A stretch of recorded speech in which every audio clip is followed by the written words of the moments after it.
I'm in the clouds, come down when I run out of jet fuel, but I never run out of jet.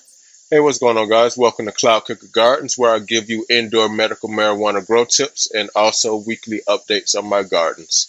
Today, we're going to be talking about my 2-week flush regimen and what I use during those 2 weeks to flush, because during the entire 2 weeks, I don't use only water. Let's go ahead and get into it. Okay, during the first week of my 2-week flush, these are what I'm going to be using. We have our humic acid from BioAg. We have some enzymes. We have some carbon. This is pretty much our sugars. And this is going to be some liquid bone meal. That's a calcium source that's going to, well, I'll talk about everything and what it does. First and foremost, we're going to make sure we have our humic acids in there. That's going to just break down whatever we put into that root zone.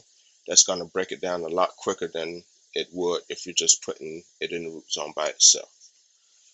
Enzymes. We have two different kinds of enzymes. I like to use Enzymes Komplete if I'm reconditioning my soil and going to reuse it. But since I'm not reusing it, we're going to be going with SLF 100. That's going to be a calcium inhibitor that's going to help boost the effects of this calcium. And that's also going to just help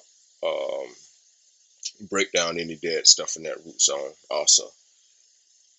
Since I was talking about liquid bone meal, I'll talk about this. This liquid bone meal, Herculean Harvest, is a calcium source that's just going to go into the root zone and attach itself to any of the salts that are in that root zone and just leach them out. So it's very good for flushing. It's just going to clean that root zone out of all the salts that might be stuck up in there.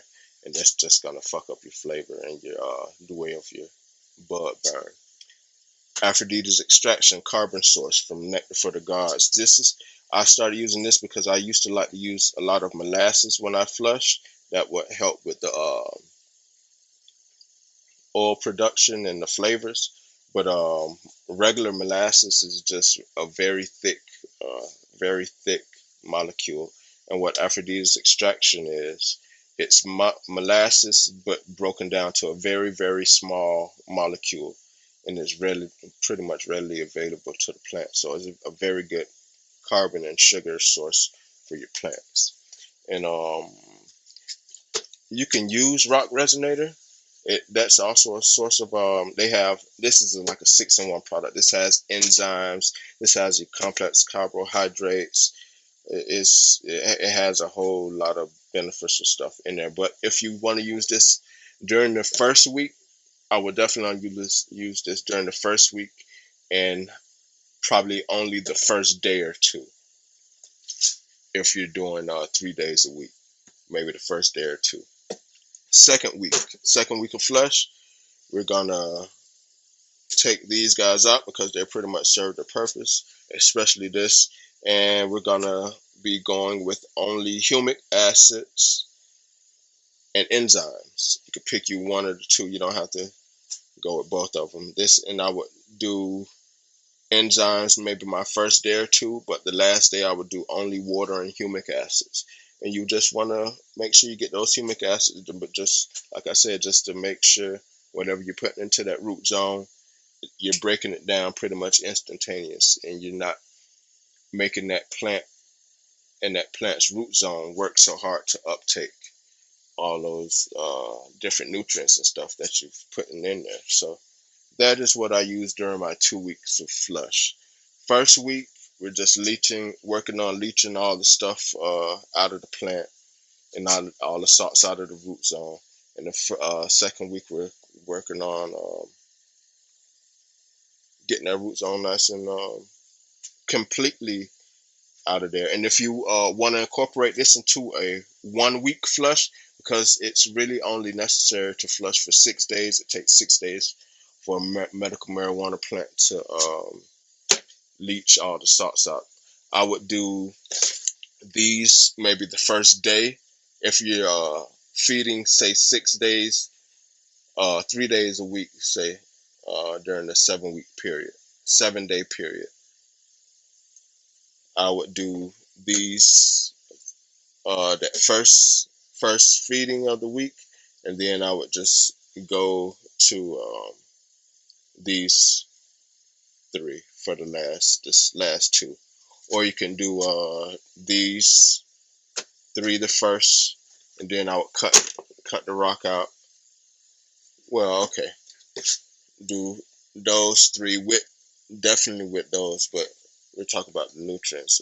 These 3 the first day, and I would cut out the rock and do that the second day, and then for the last day I would do only enzymes and humic acid.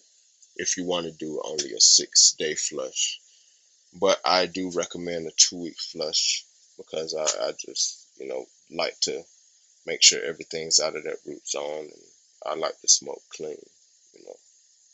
But yeah, that is what I use for my flushing. Yeah. All right, guys, and that's gonna do it for my 2-week flushing regimen. And like I said earlier, it's only necessary to flush a medical marijuana plant for 6 days. And after 6 days, it's good to go. It takes 6 days for that plant to leach all the salts and stuff out of its root zone. But I just like to go an extra few days. And actually, during those last 2 weeks or during the flushing period is when the plant gains most of its size on those buds. It's getting all that water rate and all that stuff. So I just like to go a couple extra days. But anything after 6 days, you're good to go. But definitely give it a week at least. Don't fucking try to smoke your plant with all that nutrients and stuff in it, because it's not, for one, it's going to burn black. It's not going to stay lit correctly. That's one telltale sign that your weeds wasn't flushed properly, because you have to keep lighting it and the ashes are black. Ashes should be gray, pretty much damn white when you are smoking your joint. I smoke rolling paper, so mine be white, but gray ashes are what you're looking for. All right, guys. Cloud Kicker checking out. I'll see you guys next video. Time to get to work. Yep. Now I'm in the clouds, come down when I run out of jet fuel, but I never run out of jet